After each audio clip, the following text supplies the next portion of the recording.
Buenas noches, estoy contento de poder hablar quizás de las primeras impresiones que se puedan dar sobre un tema absolutamente no tratado en la doctrina peruana. No tanto en la normatividad, que como explicaré luego tiene bastante desarrollado las figuras alrededor de la contratación pública militar, pero en realidad encontrar en el Perú algún trabajo de esta materia de contratación administrativa es realmente estéril, ¿no? Por eso lo que voy a hablar acá quizás son frutos de investigaciones previas que he tenido para mis clases en la universidad y creo también que son importantes para que las personas que vean este video se enteren un poco de algo que prácticamente mueve la misma cantidad de dinero que muchas administraciones civiles, siendo solamente 3 institutos armados y una administración concentrada de compras corporativas como la agencia militar, la agencia de compras militares, y que además presenta visos de especialidad muy interesantes, ¿no? Creo que la materia da mucho para estudiar y da también mucho para poder revisar, porque los ojos de la doctrina peruana solo se han posado básicamente en los contratos de gestión patrimonial, que en Perú se les denomina contratos estatales, ¿no? Y no hemos tenido mayor desarrollo de otros tipos de contratación, incluso así tengan la naturaleza de gestión patrimonial como lo que sucede en la actualidad con la contratación militar.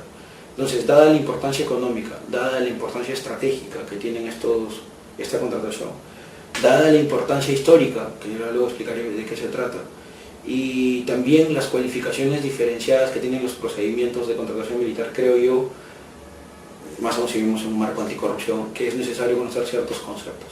Y partiré por unos temas fundamentales. ¿Por qué es especial la contratación militar? ¿Por qué el legislador le ha dado incluso una arquitectura organizacional diferenciada a las que aparece distinta a las administraciones civiles? ¿Por qué existe una agencia especial de compras? ¿Por qué los institutos armados tienen un régimen separado de la administración civil? ¿Por qué además los funcionarios que se dedican a esto siempre son militares que tienen a su cargo los objetos de contratación y los revisan desde la formación, desde la planificación, formación y la propia ejecución? Toda esta especialidad tiene dos razones de fondo, a mi modo de ver. Tiene una razón histórica, que tiene que ver fundamentalmente por el nacimiento de los cuerpos burocráticos militares en Perú, que se les considera fundantes, ¿no?, de la República junto con el servicio diplomático. Son de los cuerpos más antiguos que hay en el país, son funcionarios que desde siempre han tratado de singularizarse. En buena parte de nuestra historia incluso los militares gobernaron el país hasta bien entrado el siglo XIX, hasta que hubo el primer presidente civil, Pardo, ¿no? Luego de eso, los militares han tenido una preponderancia importante durante el siglo XX, tuvieron un gobierno de facto y dictatorial con Velasco, que incluso llegó a tener una relevancia casi social sobre el país.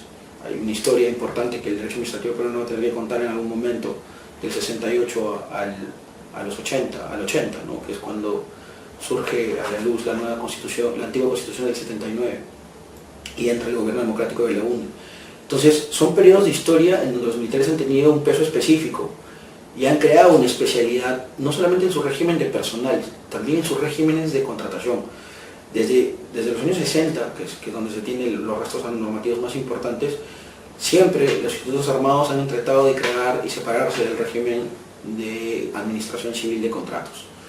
Incluso han tratado de siempre mantener separados sus bienes, ¿sí? Hay un régimen especial de bienes militares y evidentemente sus carreras públicas son totalmente singulares. Uno tendría que revisar bastante legislación para darse cuenta que el Parlamento Nacional ha mantenido históricamente esta situación y que en la actualidad es incólume, se mantiene tal cual existió desde hace más de 30 años, ¿no? Y que, como dije, tiene rastros incluso en el siglo XIX. Pero hay una razón constitucional de fondo, ¿sí?, que fundamenta incluso la propia contratación pública militar, que es el orden externo, la idea de protección del orden externo y ciertas colaboraciones hacia el orden interno que tienen los cuerpos de seguridad militar, ¿no? Esto tiene que ver y ensambla con el gran interés público que protegen, que tiene unas singularidades muy particulares, que es la defensa nacional, ¿no? La defensa nacional está considerada en la Constitución de una manera bastante singular, tiene un tratamiento separado incluso de otros intereses públicos, y además permite el nacimiento de administraciones públicas señaladas específicamente en la Carta Magna. Es decir, son de las pocas organizaciones administrativas que aparecen específicamente nombradas por el constituyente y que se les encarga directamente la protección o tutela de este interés público. La Defensa Nacional, por tanto, se convierte en la base para poder justificar los bienes militares especiales, el régimen de personal o de carrera militar especial y evidentemente un sistema de contrataciones que se aleja de la administración civil. Esta singularidad no es solamente de nombre, tiene que ver por cómo se desarrolla la defensa nacional. Implica la utilización de unos utensilios, pertrechos, actividades que no son regulares. El estado de guerra, los estados de excepción en donde se tiene que proteger la defensa nacional, son situaciones que son completamente anómalas, diferenciadas a como normalmente actuaría una administración pública.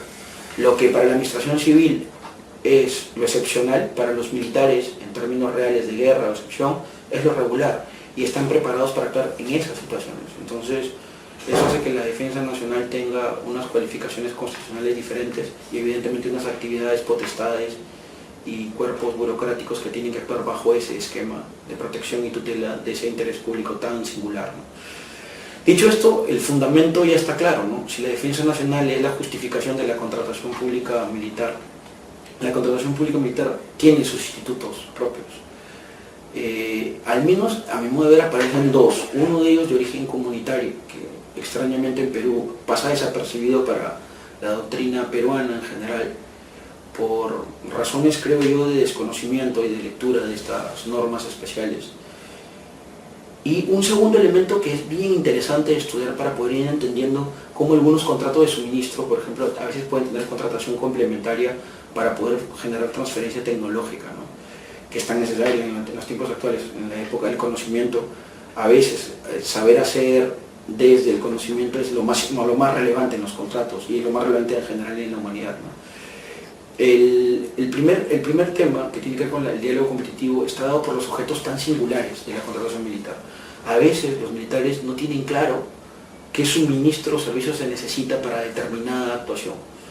Por lo tanto, tienen que salir al mercado, que son operadores muy cualificados y muy particulares dentro del mercado internacional fundamentalmente, porque el mercado nacional no abastece estos pertrechos, estos suministros o servicios, y empezar a conversar con los operadores para poder perfilar el objeto contractual. Eso que en administración civil sería absolutamente complicado, porque en la planificación tú tendrías que tener ensamblado completamente el objeto contractual. En la contratación militar es lo regular. Los suministros, por tanto, y servicios son siempre a medida, es la regla general. Los suministros tienen que estar adaptados a unas determinadas formas de fabricación, años, series, de lo que ya existe, por ejemplo. Si necesitas tener una cantidad de baterías, de pertrechos, para poder hacer andar unos enseres, esos enseres fueron hechos en un año de fabricación con unas determinadas series y con unas determinadas condiciones, y no se pueden cambiar. Por tanto, lo que compres tiene que adaptarse a ese primer objeto de funcionamiento que tendrías que poner a andar. Entonces, el diálogo competitivo se convierte en la única herramienta que tiene la administración militar para poder salir y conversar y finalmente perfilar. Por eso los sistemas de competitividad tienen que ser entendidos bajo ese esquema. A veces la Contraloría General de la República, cuando hace análisis de control gubernamental, solamente se centra en los suministros regulares, ¿no?, y no toma en cuenta estos sistemas en donde el diálogo con operadores que fabrican estos elementos son lo regular. Claro, bajo ciertos cánones de publicidad, ¿no? Ahora, hay un segundo elemento que aparece en medio de todo esto, ¿no?, que es el secreto militar. La defensa nacional obliga a que haya ciertos elementos de secreto para poder proteger algunos pertrechos de otros operadores y evidentemente de institutos armados de otros países, ¿no? El secreto militar tiene que ser reencauzado en algún punto, sí. O sea, ha ido perdiendo espacio, sí, porque en la época de transparencia y publicidad de todo, se intenta buscar que haya menos espacio, menos ámbitos que estén protegidos por el secretismo militar. Pero lo que no se puede dejar de entender es que es un instituto que se le necesita para el diálogo competitivo, ¿no? Estos diálogos tienen que mantenerse en reserva, ¿no? Y un tercer elemento que creo yo es fundamental es el offset, ¿no? Es un contrato complementario que permite, luego de haber perfilado el objeto, tener acuerdos con el fabricante para que te transfiera la tecnología a favor del instituto armado y se permita que éste gane el conocimiento tecnológico para poder en algún momento fabricar el utensilio a medida. Esto es muy relevante porque ha permitido que, por ejemplo, las empresas públicas militares en Perú empiecen a realizar fabricaciones de los, en el caso de la Fuerza Aérea, de los primeros aviones de entrenamiento hechos en el país, los KT-1, ¿no?, que se hicieron en su momento con es la empresa coreana de tecnología militar, con el cual se firmó un offset, ¿no? Esto creo que cambia la perspectiva de cómo se tendría que realizar algunos tipos de contratación de suministros y servicios, porque en determinadas circunstancias el fabricante cede parte de las patentes o de la tecnología, te entrena en ella para poder luego tú mismo fabricar. Entonces, esto genera costes adicionales, ¿no? No es lo regular del contrato de suministro, por ejemplo, que aparece en las contrataciones del Estado, en donde solo se cobra la cuantía exacta y el precio exacto respecto al suministro entregado. Acá no, el offset genera un valor adicional y es otro elemento de singularidad. Entonces, como notarán, 3 elementos claves, sin entrar a grandes detalles de la adjetivización del procedimiento, que es bien distinta a las contrataciones estatales, una materia relevante, la defensa nacional como fundamento, y finalmente cuerpos burocráticos que tienen que especializarse en ese tipo de contratación.